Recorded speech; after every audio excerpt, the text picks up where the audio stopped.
Ritenevo la vicenda già ampiamente chiarita, anche alla luce della recente decisione del GIP che, rigettando la richiesta di giudizio immediato nei miei confronti, si era espresso nel merito delle accuse avanzate, giudicandole infondate.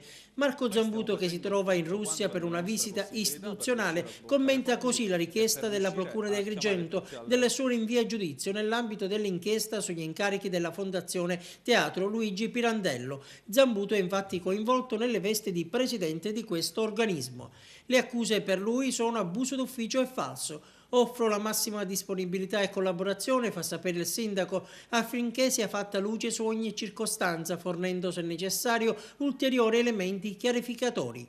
È mio dovere di amministratore, a garanzia della legalità e della trasparenza degli atti compiuti nell'interesse pubblico, osserva ancora Zambuto, il quale, secondo la Procura, avrebbe conferito una serie di incarichi a giornalisti, fotografi e addetti ai lavori, complessivamente per qualche migliaio di euro, ritenuti illegittimi perché affidati in maniera diretta.